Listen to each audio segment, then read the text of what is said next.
Tinawag niya ang aming nag-iisang anak na collateral damage. Isang salita na parang suntok sa sikmura. Isang salita na hanggang ngayon, kapag nag-iisa ako sa dilim, ay bumabalik at dumudurog sa puso ko. Collateral damage. Ibig sabihin, isang bagay na maaaring masira, isang bagay na maaaring mawala, para lang makuha ang isang mas malaking bagay. At ang mas malaking bagay na iyon ay pera. Nakatayo ako sa harap ng huwes, sa isang silid na puno ng mga tao, pero para akong nabibingi. Tinitingnan ko ang babaeng minahal ko sa loob ng 15 taon, ang ina ng aking anak. Si Celia. Maganda pa rin siya kahit na nakasuot ng uniforme ng preso. Pero ang mga mata niya malamig, kasing lamig ng yelo. Ang abogado niya, isang lalaking mukhang mas mahal pa ang sapatos kaysa sa kaluluwa ng kliyente niya, ay nagsasalita. Paulit-ulit niyang sinasabi na si Celia ay biktima lamang, na siya ay nasa ilalim ng matinding emotional distress. Isang magandang salita para sabihin na wala siya sa sarili, na ang lahat ng nangyari, ang sunog, ang plano, ay isang malaking pagkakamali. Isang pagkakamali. Tumayo ang abogado niya at sinabi, ang aking kliyente ay isang mapagmahal na ina, isang asawang nagtiis. Ang lahat ng ito ay sanhi lamang ng kapabayaan ng kanyang asawa. Itinuro niya ako, si Leo, ang asawa niyang pabaya raw. Isang asawang laging wala sa bahay, isang asawang mas inuuna ang trabaho kaysa sa pamilya. Hindi po ba't natural lamang para sa isang babae na maghanap ng kalinga sa iba kapag siya ay pinababayaan? Narinig ko ang bulungan ng mga tao. Ang iba, tumatango pa na parang sumasang-ayon. Naramdaman ko ang paghigpit ng hawak ng aking abogado sa braso ko. Huwag kang gagalaw, Leo. Huwag kang magre-react. Pero, paano ka hindi magre-react kapag ang buong buhay mo, ang buong katotohanan mo, ay binabaluktot sa harap mo? Hindi sila tumigil doon. Ang insidente ng sunog, patuloy ng abogado, ay isang trahedya. Isang aksidente na pinalaki lamang. At ang sinasabi nilang plano, ito ay isang usapan lamang na puno ng galit at hinanakit, hindi isang tunay na intensyon. Hinawakan ni Celia ang kanyang dibdib na parang isang artista sa isang teleserye. Humikbi siya. Mahal ko ang anak ko, mahal na mahal. Hinding-hindi ko siya sasaktan. Yan ang sinabi niya, sa harap ng lahat. Pagkatapos kong mabasa ang mga text message niya, pagkatapos kong marinig mismo mula sa bibig niya kung paano niya plinano ang lahat. Ngunit wala silang alam sa aking alas. Habang sila ay nagsasalita, habang sila ay gumagawa ng isang kuwentong puno ng kasinungalingan, ako ay tahimik lang. Hindi ako kumibo, hindi ako tumutol, dahil mayroon akong isang bagay na mas malakas pa sa kahit anong salita. Isang bagay na hindi nila inaasahan. Mayroon akong isang maliit na USB drive sa aking bulsa, isang piraso ng plastic at metal na naglalaman ng katotohanan, isang recording, isang pag-uusap na sinadya kong makuha, isang pag-uusap na magiging sanhi ng kanilang pagbagsak. Sa loob ng USB na iyon ay ang boses ni Celia. Hindi ang boses na umiiyak sa korte, kundi ang tunay niyang boses. Malamig, walang emosyon, puno ng pagkalkula. Ito ang boses na nagsabing, oo, inupahan ko sila. Oo, gusto kong masunog sila sa loob ng bahay. Gusto ko ang pera mula sa insurance. At ang pinakamasakit sa lahat, si Miguel, oo, kailangan siyang mamatay. Collateral damage lang naman siya. Hindi nila alam na hawak ko ito. Ang alam lang nila ay may mga text message na maaari pa nilang itanggi. Ang alam lang nila ay may testimonya ng mga kasabwat na maaari nilang sabihing nagsisinungaling para makakuha ng mas magaan na parusa. Ang hindi nila alam ay ang kapangyarihan ng boses ng isang ina na handang pumatay ng sarili niyang anak. Habang nagpapatuloy ang abogado ni Celia sa kanyang madamdaming talumpati, dahan-dahan kong inilabas ang USB mula sa aking bulsa. Ibinigay ko ito sa aking abogado. Nakita ko ang pagkunot ng noo ng abogado ni Celia, pero huli na ang lahat. Tumayo ang aking abogado, si Attorney Reyes. Your Honor, sabi niya sa isang boses na kalmado ngunit may bigat. Mayroon po kaming isang huling ebidensya na nais naming ipresenta. Isinaksak niya ang USB sa isang laptop na konektado sa sound system ng korte. Nagsimulang magbago ang itsura ni Celia. Ang kanyang pagkukunwaring pag-iyak ay napalitan ng pagkalito tapos ay takot. Isang matinding takot na unti-unting gumapang sa kanyang mukha. Tumingin siya sa akin, ang kanyang mga mata ay nanlalaki, nagtatanong, paano? Bago pa man may makapagsalita, isang boses ang pumuno sa buong silid. Boses ng isang lalaki, ang boses ko. At ang anak natin, isang saglit na katahimikan. At pagkatapos, ang boses ni Celia. Malinaw, walang bahid ng pag-aalinlangan. Si Miguel, oo, kailangan siyang mamatay. Collateral damage lang naman siya. Biglang tumahimik ang buong korte. Ang tanging maririnig mo ay ang pag-echo ng mga salitang iyon, collateral damage. At doon ko nakita ang pagguho ng mundo niya. Ang maskara niya ay tuluyang nabakbak, ang kanyang mukha. Na kanina lang ay puno ng peking luha ay biglang namutla na parang papel. Nanginginig ang kanyang mga labi. Ang kanyang mga mata ay nakatitig sa kawalan. At doon nagtatapos ang simula ng tunay na kwento.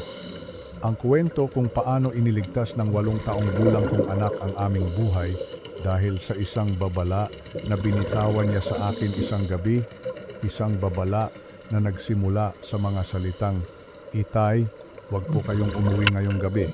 Ang pagmamaneho pabalik sa aming subdivision sa Quezon City ay ang pinakatahimik na biyahe ng buhay ko. Ang tanging maririnig lang ay ang mahinang tunog ng wiper ng kotse na pilit nililinis ang mga patak ng ulan sa salamin at ang malalim na paghinga ng aking anak na si Miguel na sa wakas ay nakatulog na sa kanyang upuan sa likod. Ang kanyang ulo ay nakasandal sa bintana. Ang kanyang munting dibdib ay marahang tumataas at bumababa. Ang pagod at takot ay tuluyan na siyang nilamon. Pinagmasdan ko siya sa rearview mirror at isang matinding kirot ang gumuhit sa aking puso.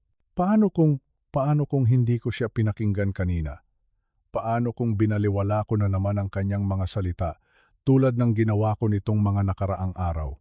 Ang isiping iyon ay mas masakit pa sa kahit anong pisikal na sugat. Ang isiping baka, dahil sa aking katigasan ng ulo, ay pareho kaming hindi ko na itinuloy. Hindi ko kayang isipin. Ipinark ko ang aming sasakyan sa isang madilim na bahagi ng kalsada, sa ilalim ng malagong lilim ng 2 malaking puno ng nara. Mga 2 bahay ang layo mula sa amin. Mula dito tanaw na tanaw namin ang aming tahanan. Ang bahay na ako mismo ang nagdisenyo, ang bawat sulok, bawat poste, bawat bintana, pinag-isipan ko ng mabuti. Ginamit ko ang aking kaalaman bilang isang engineer para siguraduhin ito ay magiging isang ligtas na kanlungan para sa aking pamilya. Ang ilaw sa aming beranda ay nakabukas pa, nagbibigay ng mainit na liwanag sa aming pintuan na kulay asul at sa malaking puno ng mangga sa aming hardin. Ang lahat ay mukhang normal, payapa, ngunit sa loob ng aking dibdib may isang bagyo na nagwawala. Isang pakiramdam na mayroong isang bagay na lubhang mali. Lumipas ang mga oras, 9 ng gabi, 10, 11. Nagsimula na akong mag-alinlangan sa aking sarili. Baka naman tama si Celia? Baka naman imahinasyon lang talaga ng isang bata ang lahat? Baka nag-aalala lang ako ng sobra. Siguro dapat na nating tingnan, Miguel, bulong ko. Kahit alam kong tulog siya, baka nagkamali lang tayo ng dinig. Pero bago ko pa man matapos ang aking iniisip, bigla siyang nagising. Hintay. Itay, sabi niya. Ang kanyang boses ay nanginginig pa rin sa takot. Kaunti pa pong oras, parating na sila. Ang kanyang mga salita ay tumagos sa akin na parang yelo. Parating na sila. Hindi niya sinabing, baka dumating. Sinabi niya, parating na. Mayroon siyang katiyakan. Isang katiyakan na nakukuha lamang kapag alam mo ang isang bagay na hindi alam ng iba. Kaya naghintay ako. Ang aking tiwala sa lohika at engineering ay napalitan ng tiwala sa kutob ng aking anak. At pagkatapos, nakita ko ito. Isang madilim na anino na gumagalaw sa kalsada. Isang van, itim o madilim na asul, mahirap sabihin sa dilim. Pero ang isang bagay na sigurado ako, patay ang mga ilaw nito, walang plaka sa harap. Dahan-dahan itong gumapang na parang isang mandaragit sa gabi. Lumampas ito sa 2 bahay at pagkatapos ay bumagal at huminto. Eksakto, sa tapat ng aming bahay. Ang puso ko ay nagsimulang kumabog ng napakabilis na parang gusto nitong kumawala sa aking dibdib. Dalawang lalaki ang bumaba, nakaitim na damit, nakasuot ng hoodie. Ang kanilang mga mukha ay natatakpan. Ang kanilang mga kilos, mabilis, tiyak, at walang anumang pag-aalinlangan. Hindi sila kinakabahan. Hindi sila tumitingin sa paligid. Para silang mga profesional. Sino sila? Tanong ko sa hangin. Ang aking boses ay halos hindi marinig. At ang sagot ni Miguel ay nagpatindig ng lahat ng balahibo sa aking katawan. Sila po yung mga masasamang tao na kausap ni nanay. Pinanood ko sila habang naglalakad sila sa aming driveway na para bang pag-aari nila ang lugar. Inaasahan kong sisirain nila ang kandado, babasagin ang bintana. Kinuha ko ang aking telepono, handa nang tumawag sa I-117. Ngunit hindi iyon ang nangyari. Isa sa kanila ay may kinuha mula sa kanyang bulsa. Isang bagay na maliit at kumikinang. Isang susi. Ang aming susi. Isinuksok niya ito sa seradura. Isang mahinang click ang narinig at ang pinto ay bumukas. Pumasok sila sa loob ng aming bahay. Paano? Tanong ko. Ang aking boses ay basag na. Paano sila nagkaroon ng susi? 3 lang ang susi ng bahay namin. Ang isa ay nasa akin. Ang isa ay nasa asawa kong si Celia na dapat ay nasa Hong Kong. At ang pangatlo, ang spare key, ay nakatago sa isang maliit na safe sa loob ng kanyang home office, isang opisina, na palagi niyang tinitiyak na nakalock. Ibinigay po ni nanay sa kanila, bulong ni Miguel. Narinig ko po siya, sabi niya iiwan niya sa isang sobre. Ang aking mundo ay gumuho sa sandaling iyon. Ang aking asawa, ang ina ng aking anak, ay nagbigay ng susi sa mga masasamang tao para pasukin ang aming tahanan.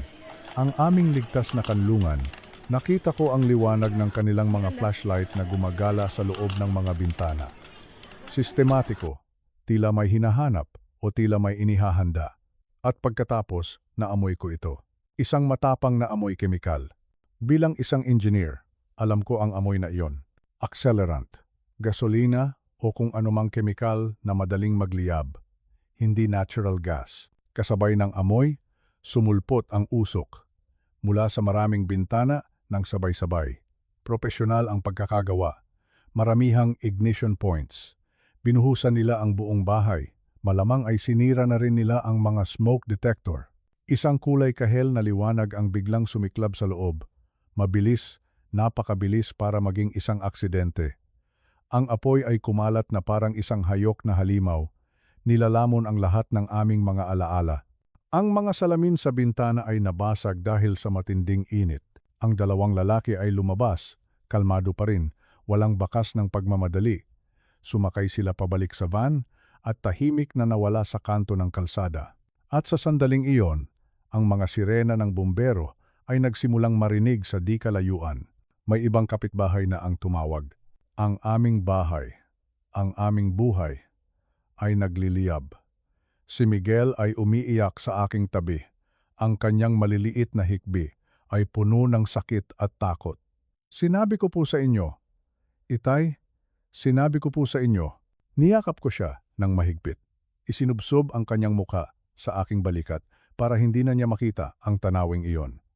Iniligtas mo tayo, anak, bulong ko. Ang aking boses ay nanginginig. Iniligtas mo ang ating mga buhay. At iyon ang katotohanan. Kung kami ay nasa loob, kung kami ay natutulog, ikukulong nila kami. Siguro ay mayroon lang kaming 2 minuto o mas maikli pa bago kami lamunin ng apoy at usok. Ang aking 8 taong gulang na anak, ang munting batang hindi ko pinaniwalaan, ang siyang nagligtas sa amin mula sa isang napakasakit na kamatayan. Habang ang mga bumbero ay abala sa pag-apula sa nagngangalit na apoy na minsan ay naging aming tahanan, alam kong hindi kami maaaring manatili roon. Hindi kami maaaring magpakita. Hindi pa. Sa isip ni Celia, sa isip ng lahat, kami ay nasa loob. Kami ay mga biktima ng isang malagim na aksidente. Kailangan kong manatiling isang multo, kahit sa loob lamang ng ilang oras. Dinala ko si Miguel sa isang lugar kung saan walang makakakita sa amin, sa likod ng isang lumang gusali, isang kanto ang layo mula sa aming nasusunog na bahay. Mula doon, tanaw pa rin namin ang lahat. Ang pulang ilaw ng mga truck ng bumbero na sumasayaw sa mga basang dahon ng puno. Ang sigawan ng mga tao. Ang tunog ng gumuho naming bubong. Sa gitna ng kaguluhang iyon, may isang bagay akong naalala. Isang alaala mula sa nakaraan na biglang nagbigay sa akin ng isang sinag ng pag-asa, ang aking ama. Bago siya pumanaw dahil sa cancer 5 taon na ang nakalipas, may ibinigay siya sa akin, isang business card. Nakatago ito sa pitaka ko, halos nalimutan ko na. Anak, sabi niya noon, ang kanyang boses ay mahina na ngunit puno ng babala. Hindi ako nagtitiwala sa asawa mo. Kung darating ang araw na kailangan mo ng tulong na hindi mo maaaring sabihin sa pulis, tawagan mo ang babaeng ito. Ang pangalan sa card. Attorney Elena Reyes. Isang kaibigan daw ng aking ama. Noong mga panahong iyon, nasaktan ako sa sinabi niya. Paano niya pagsasabihan ng ganoon si Celia? Ngunit ngayon, ang mga salita ng aking ama ay umalingaw-ngaw sa aking isipan na parang isang propesiya. Ginamit ko ang aking burner phone, isang lumang telepono na ginagamit ko para sa mga emergency at nanginginig kong tinawagan ang numero. Inaasahan kong voicemail ang sasagot dahil pasado 11:00 na ng gabi. Ngunit pagkatapos ng 3 ring, isang boses ng babae ang sumagot. Matatag. Walang antok. This is Elena Reyes. Attorney Reyes. Sabi ko, ang aking boses ay halos pabulong. Ako po si Leo. Anak po ako ni Juan de la Cruz. Binigay niya po sa akin ang numero ninyo. Alam ko kung sino ka, putol niya sa akin. At sa kanyang boses ay walang bakas ng pagkagulat. Nagbilin sa akin ang tatay mo. Sinabi niyang baka dumating ang araw na tatawag ka dahil sa asawa mo. Ano ang nangyari? Gumaan ang pakiramdam ko. Mayroon akong kakampi. Sinabi ko sa kanya ang lahat, mula sa babala ni Miguel hanggang sa nasusunog na bahay sa aming harapan. Huwag ka munang pumunta sa pulis, Leo, mariin niyang sabi. Kailangan natin ng matibay na ebidensya. Hindi sapat ang salita mo laban sa salita niya. Magkita tayo sa opisina ko bukas, 9:00 ng umaga. Mag-ingat kayo ng anak mo. Pagkatapos ng tawag, bumalik ang tingin ko sa aming kalsada at doon ko siya nakita. Isang grab na huminto at bumaba si Celia. Pinanood ko ang pagsisimula ng kanyang palabas.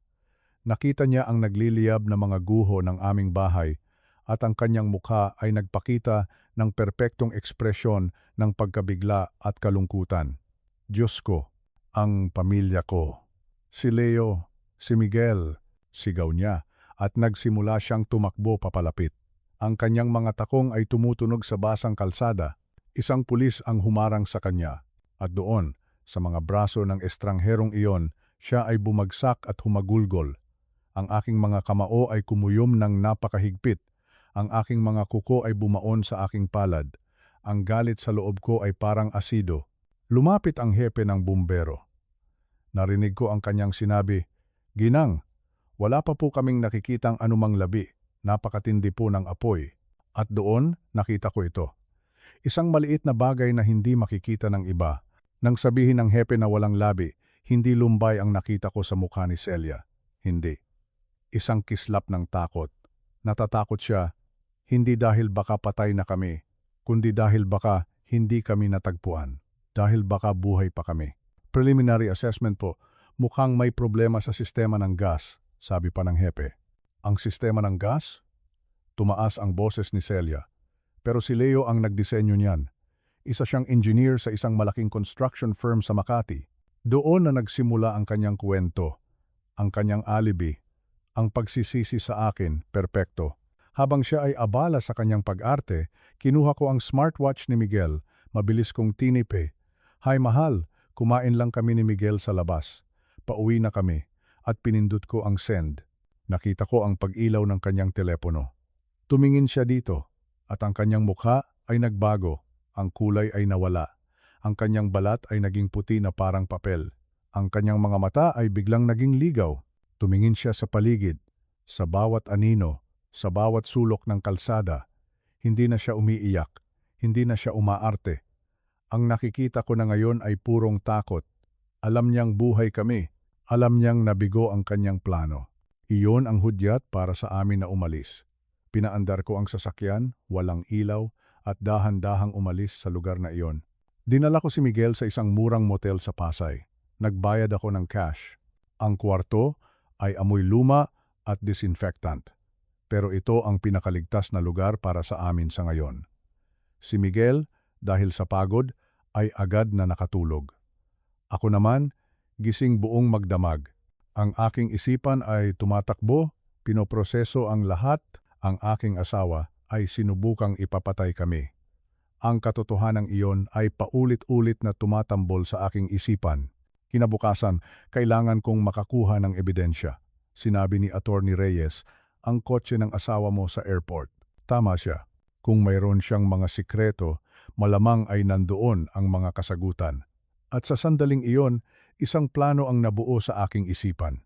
Isang mapanganib na plano, pero kailangan kong gawin para kay Miguel, para sa hustisya. 2:00 ng madaling araw. Ang mga kalsada ng Maynila ay halos walang laman. Ang katahimikan ay nakakabingi, malayo sa karaniwang ingay ng syudad. Habang minamaneho ko ang aming lumang kotse pabalik sa NAIA, hindi ako ang asawang naghatid sa kanyang misis kaninang hapon. Ako ay isang lalaking naghahanap ng katibayan sa tangkang pagpatay sa kanya. Ang pakiramdam ay kakaiba. Ang bawat ilaw ng poste na aming nadadaanan ay parang isang spotlight na nakatutok sa aking misyon. Ang aking puso ay kumakabog, isang halo ng takot at determinasyon. Ang parking garage ng airport ay parang isang malaking, konkretong kuweba, malamig at halos walang tao. Ang tunog ng aking mga yapak ay umaalingaw-ngaw habang hinahanap ko ang kanyang sasakyan. Level 3, Section B. At doon, nakita ko ito. Ang kanyang silver na Toyota Fortuner. Ang sasakyang madalas naming gamitin tuwing linggo para mamasyal. Ang sasakyang saksi sa maraming tawanan at kuwentuhan. Ngayon, ito ay parang isang crime scene na naghihintay na buksan. Umupo muna ako sa aking kotse sa di kalayuan, pinagmamasdan ito. Paano kung wala akong makita? Paano kung nagkamali ako ng hinala? Paano kung ang lahat ng ito ay isang malaking masalimuot na bangungot lamang? Ngunit ang tinig ng aking anak na si Miguel ay bumalik sa aking isipan, narinig ko po siya itay. Iyon lang ang kailangan ko. Bumaba ako. Sa aking keychain sa trabaho, mayroon akong isang susi na hindi niya alam na mayroon ako. Isang duplicate key para sa kanyang sasakyan. Para sa mga emergency, ito na siguro ang pinakamalaking emergency ng buhay ko. Binuksan ko ang pinto ng driver's seat at pumasok ako. Ang unang sumalubong sa akin ay ang kanyang pabango. Isang amoy na dati ay nagbibigay sa akin ng kapanatagan, pero ngayon ay parang lason, at sa ilalim ng amoy na iyon, mayroon pang iba. Isang mahinang amoy ng kemikal. Parehong-pareho sa naamoy ko bago sumiklab ang apoy sa aming bahay. Kinilabutan ako. Sinimulan ko ang paghahanap. Sistematiko. Bawat sulok. Ang glove compartment, walang kakaiba. Ang center console, mga resibo lang mula sa coffee shop. Sa ilalim ng mga upuan, doon, sa ilalim ng passenger seat, nakapako ang isang bagay na plastik, isang telepono. Hindi ito ang kanyang mamahaling smartphone. Ito ay isang mura, disposable na telepono, isang burner phone. Nanginginig kong binuksan ito. 15% na lang ang baterya. Mayroon lamang isang contact na nakasave, M. Binuksan ko ang mga mensahe. Ang aking mga mata ay nanlalaki sa bawat salitang aking nababasa. Ito ay isang talaan ng kanilang kasamaan. 5 araw ang nakalipas. Mula kay Celia, hindi ko na kayang mabuhay sa kasinungalingang ito. Gusto ko nang makasama ka, Marco. Mula kay M. Marco, kung ganoon, gawin mo na. Ang pera mula sa insurance, isang bagong simula. Ang aking paghinga ay bumigat. 4 na araw ang nakalipas. Mula kay Celia, natatakot ako. Paano kung may mangyaring mali? Mula kay M, mahal, nakahanap na ako ng mga gagawa, mga profesional. Palalabasin nilang depekto sa sistema ng gas na dinisenyo niya. Walang maghihinala. 3 araw ang nakalipas. Mula kay Celia, nakuha ko na ang 3 milyong piso na cash. Mula kay M, magaling. Iwanan mo ang susi sa ilalim ng basahan sa likod ng bahay. Sila na ang bahala sa lahat sa Huwebes ng gabi. Patuloy akong nag-scroll pababa. Ang aking mga daliri ay nanlalamig. At pagkatapos ay nakita ko ang mensaheng sumira sa aking kaluluwa Mula kay Celia, paano si Miguel?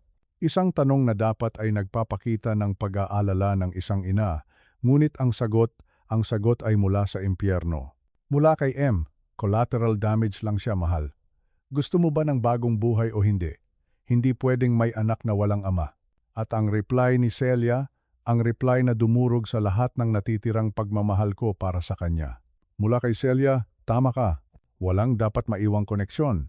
Ang telepono ay nahulog mula sa aking mga kamay. Collateral damage. Ganoon na lang iyon. Ang aming anak. Ang batang pinaghirapan naming mabuo sa loob ng 10 taon ng IVF. Ang batang minahal ko ng higit pa sa aking buhay. Para sa kanya, isa lang siyang abala. Isang bagay na kailangang alisin. Binuksan ko ang pinto ng sasakyan at sumuka ako sa malamig na semento ng parking garage. Paulit-ulit. Hanggang sa wala nang mailabas ang aking sikmura kundi pait. Pinilit kong bumalik sa loob. Kailangan kong tapusin ito. Sa glove box, sa ilalim ng mga papel, nakita ko ang resibo. Isang bank withdrawal slip para sa 3 milyong piso. Cash, nakapirma si Celia. Sa center console, nakita ko ang mga dokumento ng aming life insurance. Ang pangalan ko, 175 milyong piso. Ang pangalan ni Miguel, 30 milyong piso. Ang beneficiary, si Celia Reyes. At sa trunk ng sasakyan, ang huling patalim na sumaksak sa akin, ang aking mga blueprint. Ang disenyo ng sistema ng gas para sa aming bahay. Puno ito ng mga bilog na gawa sa pulang tinta. At sulat kamay ni Celia, sabotahe dito. Gawing mukhang aksidente. Isisi sa depekto ng disenyo. Pinag-aralan niya ang aking gawa, ang aking passion, at ginamit niya ito para gawing isang sandata laban sa amin. Kinunan ko ng litrato ang lahat. Bawat text message, bawat dokumento, ipinadala ko ang mga kopya sa isang secure na email account.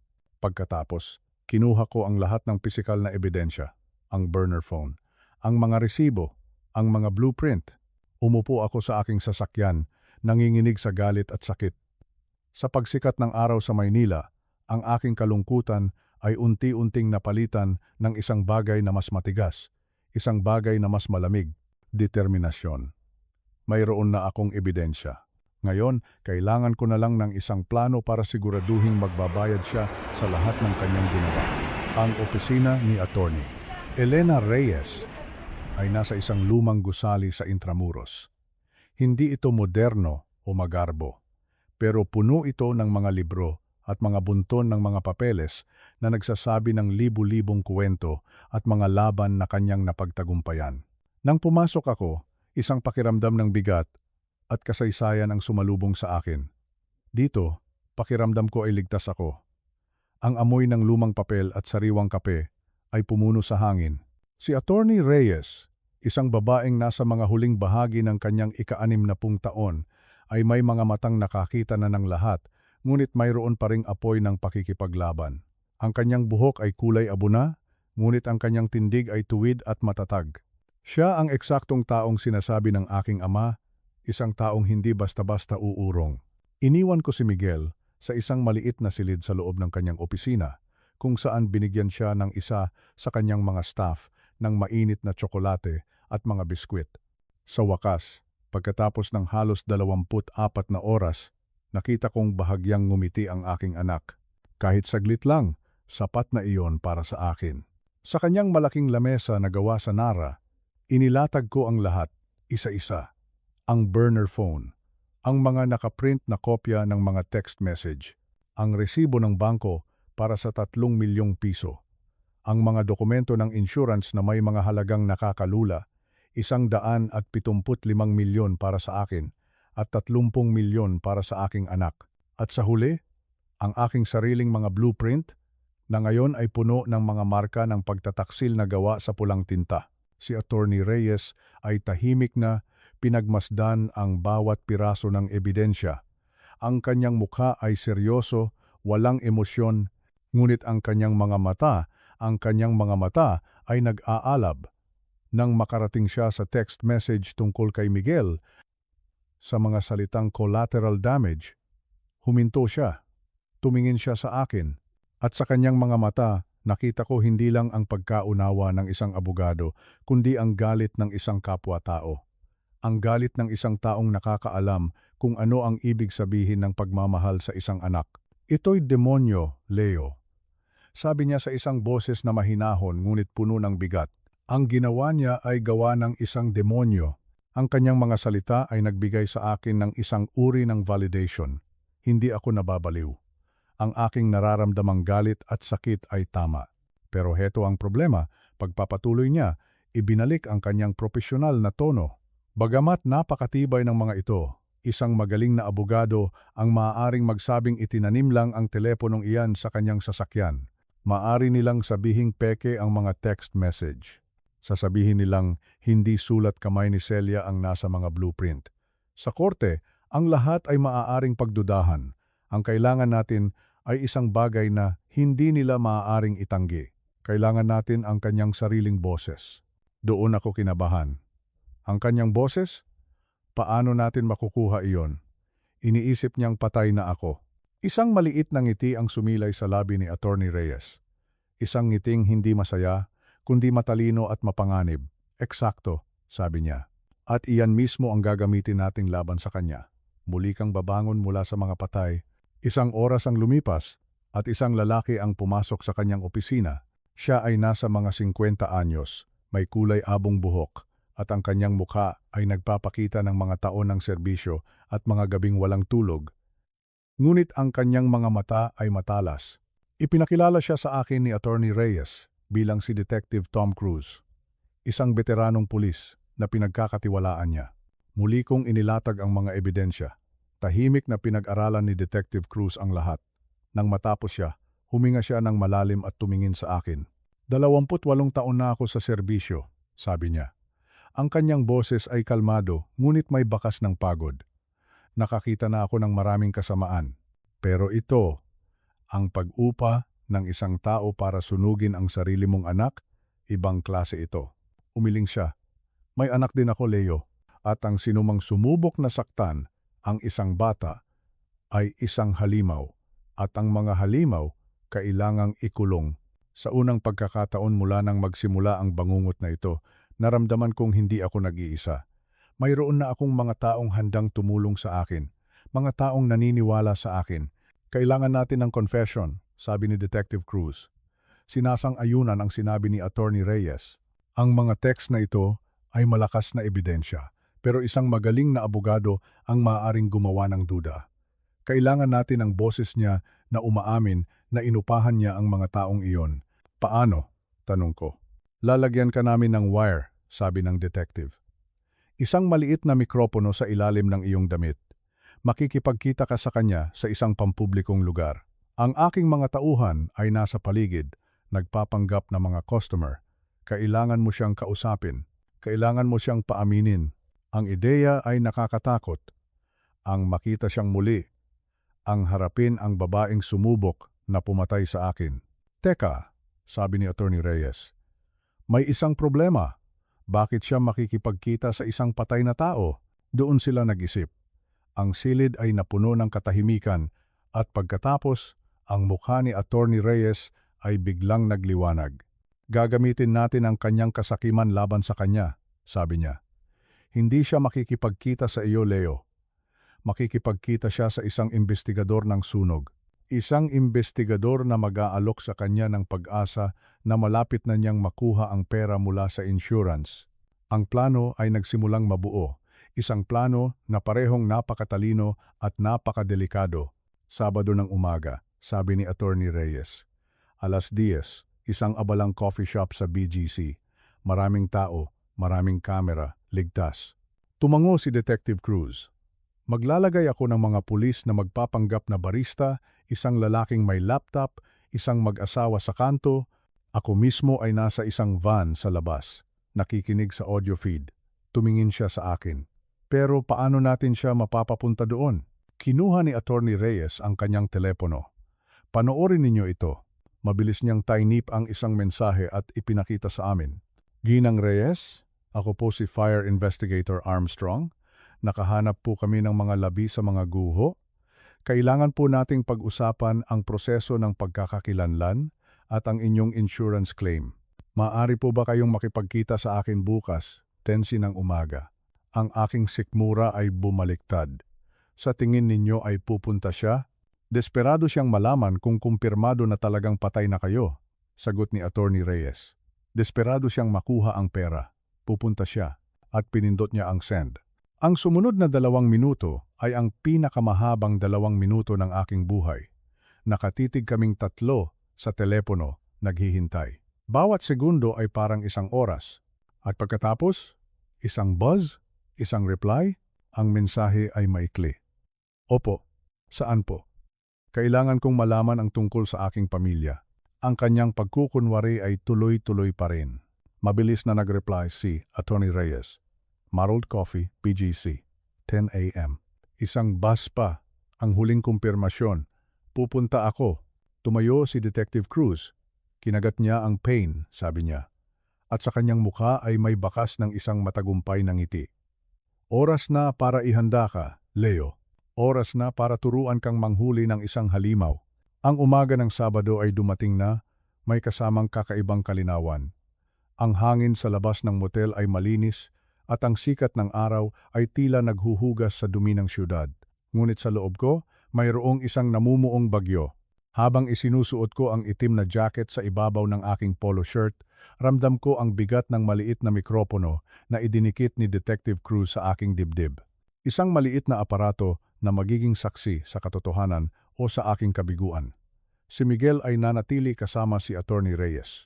Tiningnan niya ako bago ako umalis, ang kanyang mga mata ay puno ng pag-aalala na hindi nararapat para sa isang bata. Mag-iingat po kayo, itay, sabi niya. Pangako, sagot ko. At ang pangakong iyon ay naging aking kalasag. Pagdating ko sa Marled Coffee sa BGC, bandang 9:45 ng umaga, ang lugar ay puno na ng buhay. Ang tunog ng espresso machine, ang tawanan ng mga magkakaibigan, ang amoy ng bagong lutong tinapay, isang perpektong eksena ng normalidad. Ngunit para sa akin, ito ay isang entablado. Isang entablado para sa pinakamahalagang pagtatanghal ng aking buhay. Check. 1, 2. Naririnig mo ba ako, Leo? Ang boses ni Detective Cruz ay biglang pumasok sa aking nakatagong earpiece na nagpagulat sa akin. Malinaw po, bulong ko, habang nagpapanggap na binabasa ang menu. Okay? Nasa pwesto na ang mga tauhan ko. Ang barista, ang lalaki sa laptop sa may bintana at ang mag-asawa sa sulok. Tandaan mo, Leo, hayaan mo siyang magsalita. Magtanong ka lang. Hayaan mong siya ang magpaliwanag sa sarili niya. Umorder ako ng kape. Nanginginig ang mga kamay. Umupo ako sa mesang malapit sa bintana, ang eksaktong lugar na sinabi nila. Ang bawat pagtibok ng aking puso ay parang isang malakas na tambol. 9:68. Huminga ka ng malalim, Leo, sabi ulit ni Detective Cruz sa aking tenga. Kaya mo yan. At pagpatak ng 10:02, bumukas ang pinto ng coffee shop. Pumasok si Celia. Nakasuot siya ng isang simpleng itim na bestida. Ang kanyang buhok ay nakatali. Kaunti lang ang kanyang makeup. Ang perpektong imahe ng isang nagluluksa at biyudang ina. Inilibot niya ang kanyang mga mata sa buong lugar. Hinahanap ang isang fire investigator Armstrong. At pagkatapos, ang kanyang mga mata ay dumapo sa akin. Pinanood ko ang pagbabago sa kanyang mukha. Isang proseso na parang nag-slow motion. Una, pagkilala. Isang maliit na pagkunot ng noo. Pagkatapos, pagkalito, isang pag-iling ng ulo na parabang sinasabi sa sarili na namamalikmata lang siya at sa huli, ang matinding gulat. Ang uri ng gulat na humihigop ng lahat ng kulay at buhay mula sa iyong mukha. Siya ay natigilan. May isang taong bumungo sa kanya mula sa likuran, pero hindi man lang siya gumalaw. Para siyang isang estatwang biglang inilagay sa gitna ng isang abalang lugar. Leo, ang pangalan ko ay lumabas sa kanyang mga labi na parang isang hininga, halos walang tunog. Hi, Celia, sabi ko. Pinipilit na maging kalmado ang aking boses. Nagulat ka bang makita ako? Para siyang isang zombie na naglalakad papalapit sa akin. Ang kanyang mga binti ay tila nanginginig. Umupo siya sa silyang nasa harapan ko. Ang kanyang mga kamay ay nanginginig habang sinusubukan niyang abutin ang mga kamay ko sa lamesa. Agad kong iniwas ang mga ito. Ang sunog, sabi niya. Ang kanyang boses ay basag, sabi nila. Sabi ng mga bumbero, wala raw silang nakitang katawan. Walang katawan, Celia, dahil wala kami doon, sagot ko. Ang aking tingin ay matalim, hindi kami umuwi. Iniligtas kami ng sarili nating anak. Ang kanyang mga mata ay nanlaki. Si Miguel? Ano ang ibig mong sabihin? Narinig ka niya, Celia. Narinig ka niya sa telepono noong Huwebes ng umaga. May binabalak ka. Hindi niya naintindihan kung ano, pero alam niyang masama. Binalaan niya ako. Hindi ko alam ang sinasabi mo, pagkakaila niya. Ang kanyang mga mata ay nagsimulang magpanik. Nakita namin sila. Pagpapatuloy ko, hindi siya binibigyan ng pagkakataong makabuo ng kasinungalingan. 2 lalaki. Mayroon silang susi sa ating bahay. Inilapit ko ang aking mukha. Ang ating susi, Celia. Paano? Baka mga magnanakaw lang, sabi niya. Ang kanyang boses ay desperado na. Isang mapait na tawa ang kumawala sa akin. Magnanakaw? Magnanakaw na may dalang susi at binuhusan ng gasolina ang bawat sulok ng bahay. Alam mo ba, Celia, bilang isang engineer, alam ko ang amoy ng sinadyang sunog. Katahimikan. Ang kanyang utak ay malinaw na nag-iisip, naghahanap ng isang lusot. Ngunit hindi ko na siya bibigyan pa ng oras. Dahan-dahan, kinuha ko ang isang folder mula sa aking tabi. Inilabas ko ang mga nakaprint na larawan ng mga text message mula sa burner phone. Inilatag ko ang mga ito sa lamesa, isa-isa, na parang mga baraha sa isang larong tapos na. Nakita mo na ba ang mga ito? Tanong ko. Ang kanyang mga mata ay dumapo sa mga papel. Nakita ko ang pagbabago. Ang kanyang mukha ay naging kulay abo. Ang kanyang mga labi ay bahagyang bumukas. Ang kanyang paghinga ay bumilis. Tinitigan niya ang mga salita, ang kanyang mga salita, na nakasulat sa itim at puti. Ang plano, ang pera, ang pangalan ni Marco, at ang pinakamasakit sa lahat, ang mga salitang collateral damage. Saan mo nakuha ang mga ito? Tanong niya. Ang kanyang boses ay isang nanginginig na bulong. Sa iyong Fortuner, sagot ko. Long-term parking. Level 3, Section B.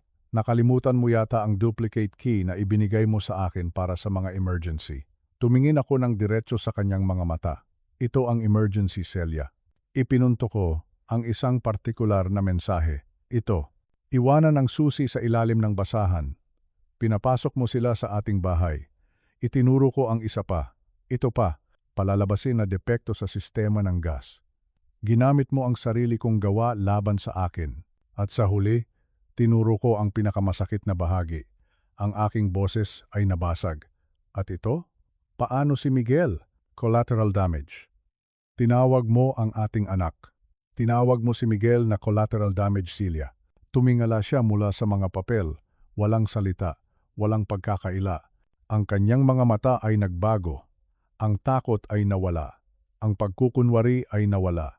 Ang natira ay isang bagay na mas nakakatakot. Isang malamig na katotohanan. Isang kalkuladong kapaguran. Para siyang isang taong nahuli.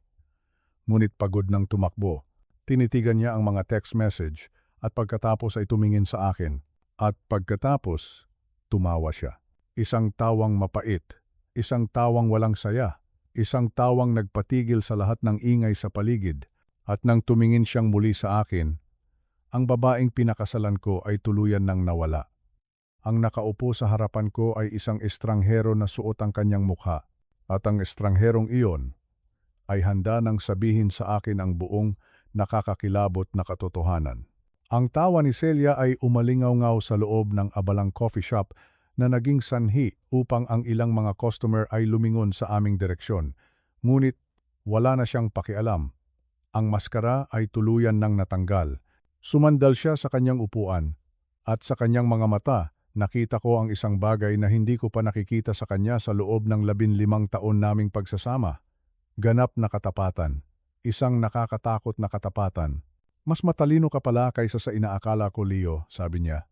Ang kanyang boses ay kalmado na ngayon na may bahid ng panunuya. Bakit, Celia? Tanong ko. Ang aking boses ay basag at puno ng sakit. Sabihin mo lang sa akin kung bakit. Tumingin siya sa paligid, sa mga taong nagkakape at nagtatawanan na parang sinasabi na ang normal na mundong ito ay hindi na para sa kanya. Inilapit niya ang kanyang mukha sa akin at ibinaba ang kanyang boses. Dahil sa loob ng 15 taon, Leo, pakiramdam ko ay nasasakal ako. Dahan-dahan akong namamatay sa perpektong buhay na binuo mo para sa atin. Ang kanyang mga salita ay parang mga patalim. Pinakasalan kita dahil 28 taong gulang na ako noon at desperado na, pagpapatuloy niya. Ang aking biological clock ay tumitiktak na. Lahat ng mga kaibigan ko ay may mga anak na. Ikaw ay ligtas, matatag. Boring na boring, pero ligtas. Akala ko, kapag nagkaanak ako, magiging masaya ako. Isang mapait na tawa ulit. 10 taon ng IVF. 10 taon ng mga karayom, mga pamamaraan, mga kabiguan. Milyon-milyong piso ang ginastos natin para sa isang bata na sa totoo lang, hindi ko naman talaga ginusto. Naramdaman kong nasusuka ako. Si Miguel ay isang obligasyon, sabi niya, ang kanyang boses ay malamig na parang yelo. Isang mamahalin at magastos na obligasyon. Ginampanan ko ang papel ng isang ina, pero sa loob, wala. At ikaw, Diyos ko, Leo, palagi kang wala. Palagi kang nasa trabaho, abala sa pagdidisenyo. Pinakasalan mo ang iyong karera. Ako, nakatira lang sa bahay na binili mo. Kailan mo ba ako huling tiningnan? Yung totoong tingin? Hindi ako makasagot.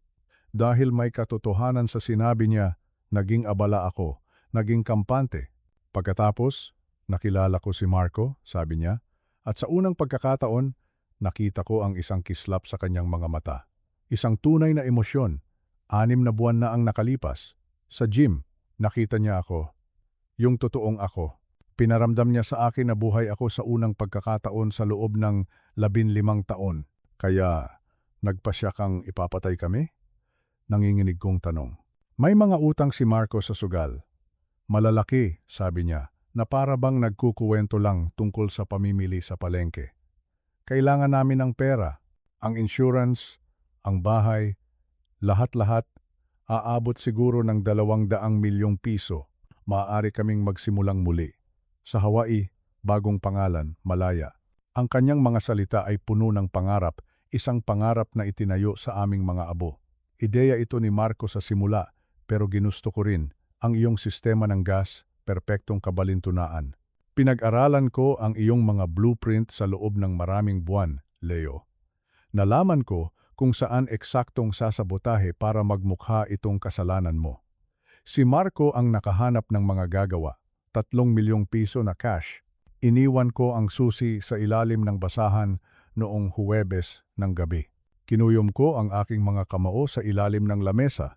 At ang ating anak, Celia, nagkibit balikat siya. Isang simpleng pagkibit balikat na sumira sa lahat ng natitira sa aking puso. Ano ang tungkol sa kanya? 8 taong gulang siya, Celia.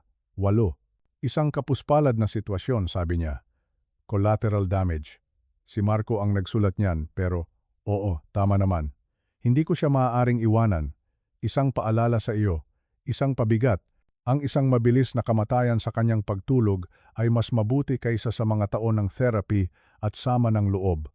Ang kanyang mga mata ay tumitig sa akin, walang anumang bahid ng pagsisisi. Sa totoo lang, Leo, naging maawain pa nga ako. Sa sandaling iyon, isang bagay sa loob ko ang sumabog. Tumayo ako ng biglaan, at ang aking silya ay gumawa ng isang malakas na ingay sa sahig. Maawain, ang aking boses ay umalingaw-ngaw sa buong coffee shop. Ang mga tao ay napalingon. Naging maawain ka? Susunugin mo ng buhay ang sarili nating anak. Maupo ka, Leo, pabulong niyang sabi, puno ng galit. Pinagtitinginan tayo ng mga tao. Wala akong pakialam kung sino ang nakatingin. Sumandal ako sa lamesa. Ang aking mukha ay ilang pulgada na lang ang layo sa kanya. Sabihin mo ng malakas. Sabihin mo kung ano talaga ang binalak mong gawin. Ang kanyang mukha ay namula sa galit. Tumayo rin siya, tinapatan ang aking galit. Sige, gusto mong sabihin ko? Ang kanyang boses ay tumaas, narinig sa buong biglang tumahimik na lugar. Inupahan ko ang 2 lalaki para sunugin ang bahay kasama kayo ni Miguel sa loob. Gusto ko ang pera mula sa insurance para magsimula ng bagong buhay kasama si Marco. Pinag-aralan ko ang iyong engineering para magmukhang kasalanan mo. At oo, kailangang mamatay ang ating anak. Iyon ay bahagi ng plano. Ang buong coffee shop ay natahimik. Lahat ay nakatingin sa amin. Doon niya napagtanto ang kanyang ginawa.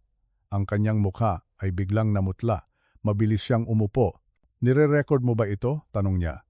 Ang kanyang mga mata ay puno ng takot. "Oo," sabi ko. Bahagya kong ibinukas ang aking jacket, ipinapakita ang wire na nakadikit sa aking dibdib, bawat salita. "Nakuha mo ba yon, detective?" At sa hudyat na iyon, ang normal na eksena sa coffee shop ay biglang nagbago. Sa sandaling binanggit ko ang pangalan ng detective, ang pinto ng coffee shop ay bumukas. Pumasok si Detective Tom Cruise, ang kanyang badge ay nakataas. Bawat salita, "Ginoong Reyes," sabi niya. Ang kanyang boses ay malakas at malinaw. Kasabay nito, ang barista na nagtimpla ng aking kape kanina ay biglang nagtanggal ng kanyang apron. Mula sa kanyang bulsa, inilabas niya ang kanyang sariling badge. Ang lalaking may laptop na kanina pa tahimik na nagtatype sa may bintana ay tumayo, ipinakita rin ang kanyang badge. At ang mag-asawang tahimik na nag-uusap sa sulok, pareho silang tumayo, parehong mga pulis. Sa loob lamang ng ilang segundo, ang lamesa namin ni Celia ay napaligiran na. Ang mga customer na kanina lang ay mga estranghero ay naging mga bantay ng batas. Ang buong coffee shop ay isang malaking bitag. Ang mukha ni Celia ay hindi na maipinta. Ang kanyang mga mata ay lumilipat-lipat mula sa isang pulis patungo sa isa pa, puno ng hindi makapaniwalang takot. Ang kanyang bibig ay bumubukas at sumasara, ngunit walang salitang lumalabas. Siya ay tuluyang nasukol. "Celia Reyes," sabi ni Detective Cruz, ang kanyang boses ay formal at walang emosyon. "Ikaw ay inaaresto ng Manila Police. May karapatan kang manahimik. Anumang sasabihin mo ay maaaring gamitin laban sa iyo sa korte. Nilinlang ninyo ako." Sa wakas ay nakapagsalita siya. Ang kanyang boses ay isang sigaw na puno ng galit at pagkatalo. "Tinrap ninyo ako!" Sinubukan niyang tumakbo patungo sa pinto, ngunit isang pulis na may malaking katawan ang humarang sa kanyang daan. Walang daan para makatakas. Kinuha ni Detective Cruz ang mga posas. "Attempted murder ng 2 tao," sabi niya habang ipinoposas ang mga kamay ni Celia sa kanyang likuran. "Conspiracy to commit murder, arson, insurance fraud, mahabang listahan, Ginang Reyes. Magkakaroon ka ng maraming oras para pag-isipan ang lahat ng ito. Maaari pa sana tayong maging masaya." Sigaw niya sa akin habang siya ay kinakaladkad. Ang kanyang magandang ayos ay nagusot na, ang kanyang mga mata ay nag-aapoy sa galit. "Kami ni Marco! Maaari pa sana!" Doon ako sumagot. "Si Marco Lawson ay nasa kustodiya na rin, Celia," sabi ko, ang aking boses ay malamig. "Nahuli na namin siya kaninang umaga. Umamin na siya sa lahat. Ibinigay niya ang mga pangalan ng mga sinunog mo. Ibinenta ka niya, Celia." Sinabi niya sa mga pulis na lahat ng ito ay ideya mo. Ang kanyang katawan ay nanigas. "Ano? Hindi niya gagawin iyon." "Play deal," sabi ni Detective Cruz habang itinutulak siya ng bahagya patungo sa pinto. 20 taon sa halip na habambuhay na pagkakakulong. Isang magandang alok, hindi ba? Ang huling bakas ng pag-asa ay nawala sa kanyang mga mata. Ang pagtataksil ng kanyang kasintahan ay ang huling dagok. Habang inilalabas siya sa coffee shop, lumingon siya sa akin sa huling pagkakataon. Inaasahan ko ang galit, pagsisisi o takot. Ngunit ang nakita ko ay isang bagay na mas nakakagambala. Nakita ko ang ginhawa. Isang kakaibang uri ng kapayapaan sa kanyang mga mata. Ang ginhawa ng isang taong hindi na kailangang magpanggap. Ang ginhawa ng isang taong sa wakas ay malaya na sa kanyang mga kasinungalingan. "Kinamumuhian kita," sabi niya. Ang kanyang boses ay mahina na ngayon. "Kinamumuhian kita, Leo." "Alam ko," sagot ko. "Noon pa man. Hindi ko lang nakita." At pagkatapos ay nawala na siya, kinuha ng mga pulis. Ang coffee shop ay unti-unting bumalik sa normal na ingay, ngunit para sa akin, ang mundo ay tuluyan ng nagbago. Tapos na ang laban. Ngayon, ang mahabang proseso ng paghilom ay magsisimula na. Ang paglilitis ay tumagal ng 4 na linggo. 4 na linggo ng pagbabalik tanaw sa pinakamasakit na mga sandali ng aking buhay na ipinapakita sa harap ng isang silid na puno ng mga estranghero. Ngunit sa pagkakataong ito, hindi ako nag-iisa. Nasa tabi ko si Attorney Reyes, matatag at hindi natitinag, at sa bawat hakbang nandoon ang suporta ni Detective Cruz at ng buong puwersa ng pulisya. Ang prosekusyon ay nagtayo ng isang kaso na gawa sa bakal, walang anumang butas. Unang ipinakita ang pinakamalakas na ebidensya, ang voice recording. Pinatugtog nila ito sa loob ng korte. Ang malinaw na boses ni Celia na umaalingaw-ngaw sa katahimikan, na umaamin sa bawat detalye ng kanyang masamang plano. Inupahan ko sila. Pinag-aralan ko ang kanyang mga blueprint. Gusto kong masunog sila sa loob. Pinanood ko ang mga mukha ng mga hurado habang nakikinig sila. Ang kanilang mga ekspresyon ay nagbago mula sa pagiging mausisa, patungo sa pagkabigla, at sa huli, sa matinding pagkasuklam. Si Miguel ay wala doon. Sinigurado ni Attorney Reyes iyon. Ngunit ako, nandoon ako, at muli kong naramdaman ang bawat salita na parang isang saksak sa puso. Sinubukan ng depensa ni Celia ang lahat. Sinabi nilang pinuwersa ang confession. Sinabi nilang siya ay nasa ilalim ng emotional distress. Nagpahiwatig pa sila ng temporary insanity. Ngunit ang lahat ng kanilang mga argumento ay gumuho nang ipinakita ng prosecution ang mga ebidensyang nakuha mula sa kanyang sasakyan. Ang burner phone na may mga text message, paano ang bata, collateral damage. Ang aking mga blueprint na may kanyang sulat kamay, sabotahe dito. Ang mga bank record na nagpapakita ng pag-withdraw ng 3 milyong piso na cash 1 linggo bago ang sunog. Pagkatapos ay tumestigo si Marco. Bilang kapalit ng isang mas magaan na sentensya, inamin niya ang lahat. Itinuro niya si Celia bilang ang utak sa likod ng lahat. Sinabi niya kung paano ipinangako ni Celia sa kanya ang 3 milyon mula sa insurance. Sinabi niya kung paano ipinagmalaki ni Celia na ang disenyo ng aking sistema ng gas ay perpekto para sa isang aksidente. Ang 2 lalaking sinunog ang aming bahay ay tumestigo rin.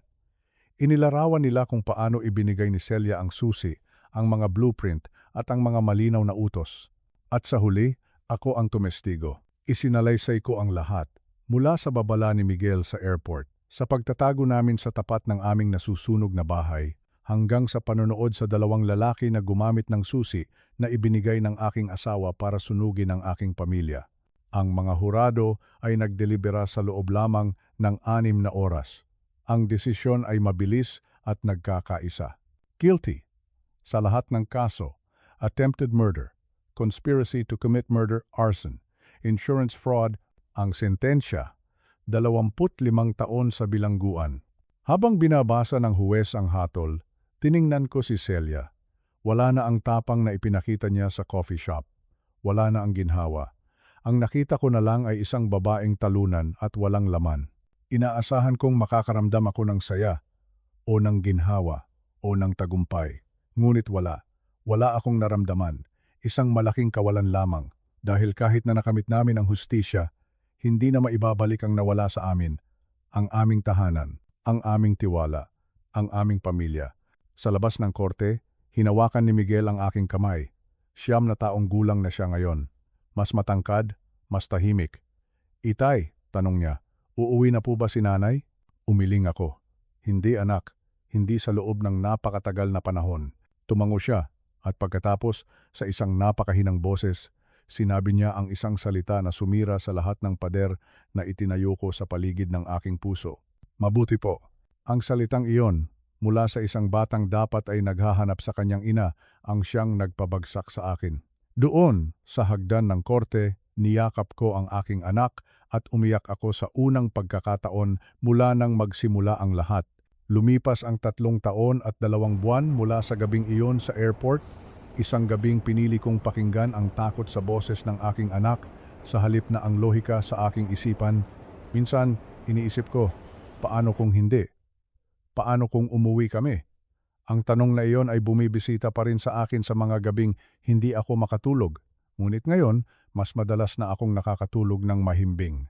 Ang aming bagong buhay ay simple lang.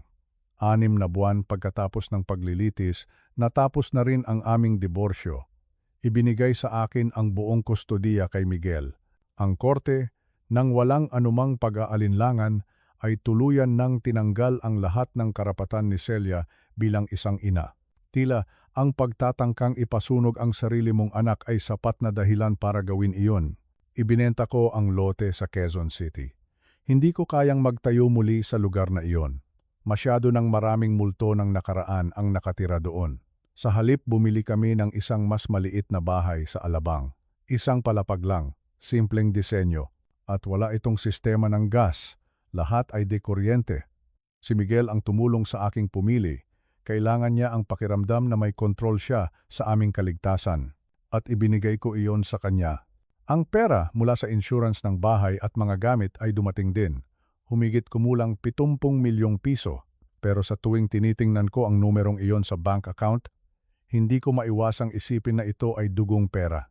Itinayo ko ang isang trust fund para sa kinabukasan ni Miguel gamit ang malaking bahagi nito at nag-donate ako ng 6 na milyong piso sa isang foundation para sa mga batang nakaranas ng matinding trauma. Ito ay isang maliit na paraan para subukang linisin ang dungis na iniwan ng perang iyon. Ang dati kong kumpanya ay nag-alok sa akin ng extended leave ngunit hindi na ako bumalik. Paano pa ako makakapagdisenyo ng mga gusali? Sa tuwing hahawak ako ng blueprint, ang nakikita ko lang ay ang mga pulang marka ni Celia. Ang kanyang sulat kamay, ang kanyang plano ng pagsabotahe. Ang aking passion ay naging isang bangungot, kaya't tinanggap ko ang isang posisyon sa Universidad ng Pilipinas. Nagtuturo ng engineering safety.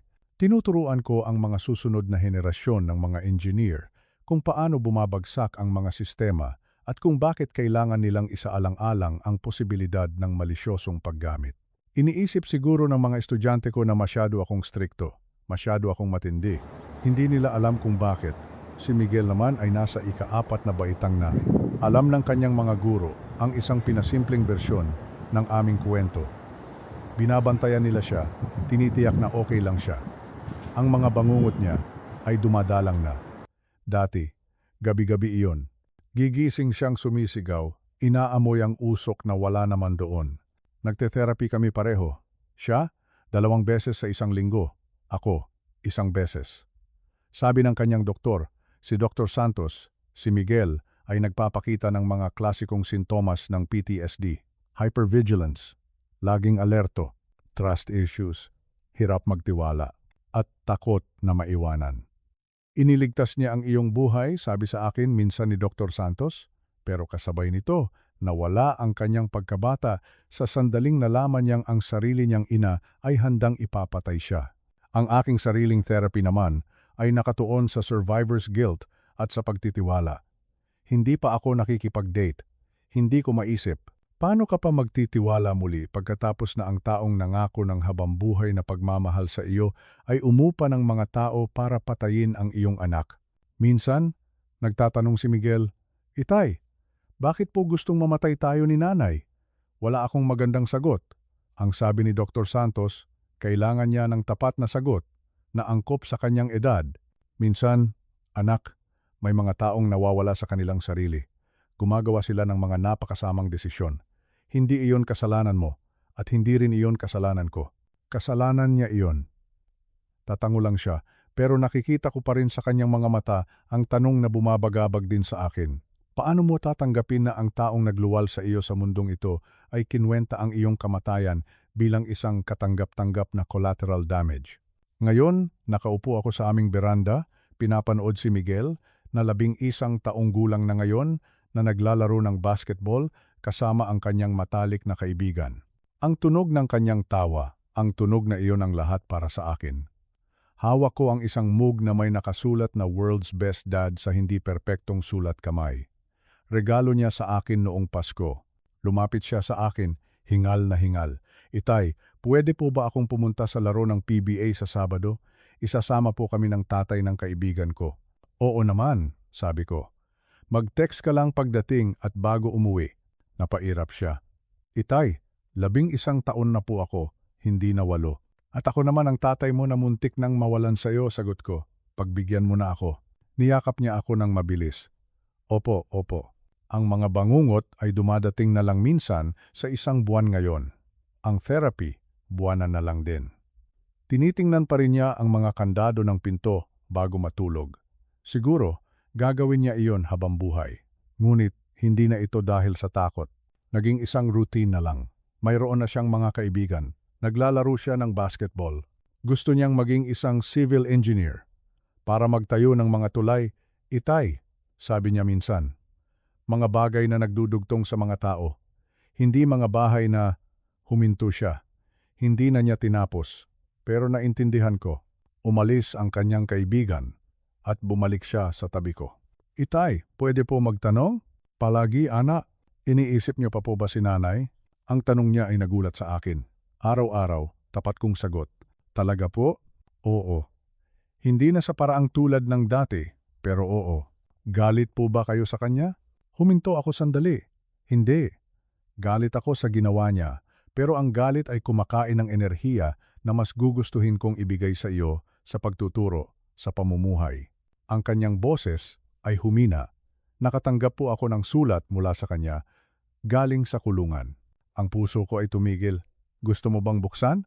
Isang bahagi po sa akin ay gustong malaman kung bakit. Pero isang bahagi rin po ay wala nang pakialam. Ano man ang maging desisyon mo, susuportahan kita, sabi ko. Pero Miguel, hindi mo utang sa kanya ang pagpapatawad. Wala kang utang sa kanya. Kayo po, pinatawad niyo na po ba siya? Huminga ako ng malalim. Hindi. Pero pinakawalan ko na siya. May pagkakaiba iyon. Ang pagpapatawad ay nangangahulugang sinasabi mong okay na ang ginawa niya. Hinding-hindi ko iyon sasabihin. Ang pagpapakawala sa kanya ay nangangahulugang hindi ko nabubuhatin ang bigat ng kanyang mga desisyon. Iyon, kaya kong gawin. Nakita ko ang pag-ikot ng mga ideya sa kanyang isipan. So, ang pagpapakawala ay para sa akin, hindi para sa kanya? Eksakto. Matalino ka anak. Pumasok siya sa loob. Naiwan akong mag-isa. Ang bagay na patuloy na bumabagabag sa akin ay hindi ang apoy. Hindi ang dalawang lalaking nakaitim. Hindi ang paglilitis. Ang bumabagabag sa akin ay ang kaalaman na sa loob ng 15 taon, namuhay ako kasama ang isang taong ang tingin sa amin ay mga hadlang, mga problemang kailangang alisin. Hindi ko na malalaman kung kailan siya nagbago o kung nagbago nga ba siya o kung minahal niya ba talaga ako. Ang bawat alaala ay pinagdududahan ko na ngayon. Lumabas si Miguel, suot ang jersey ng kanyang kaibigan. Itay, pupunta po ako sa kanila. Babalik po ako para sa hapunan. Kinuha niya ang kanyang bike, ngunit lumingon siya. Hoy, Itay, salamat po sa pagtitiwala sa akin noong gabing iyon sa airport. Ang lalamunan ko ay nanikip. Palagi anak. Palagi akong maniniwala sa iyo. Ngumiti siya. Isang tunay na ngiti. Alam ko po. Kaya nga po okay na tayo ngayon. At umalis na siya nagbibisikleta palayo. Pinanood ko siya hanggang sa mawala siya sa kanto. Hindi siya nanalo. Sinubukan niyang burahin kami, sunugin kami, gawin kaming pera. Pero narito pa rin kami. Sugatan? Oo. Nagbago? Sigurado. Pero narito. Naghihilom, umuusad. Ang aking 8 taong gulang na anak ay nagbigay ng babala tungkol sa kanyang ina. At ang nangyari pagkatapos noon ay patuloy na bumabagabag sa akin. Oo, at siguro ay habambuhay na. Ngunit ang pagiging binabagabag ay hindi kapareho ng pagiging talunan. Nakaligtas kami. Muling bumabangon, bawat araw na si Miguel ay gumigising na ligtas at minamahal ay isang araw ng aming panalo. Nagdadala kami ng mga peklat, ngunit nagdadala rin kami ng tagumpay. At iyon lang ang mahalaga.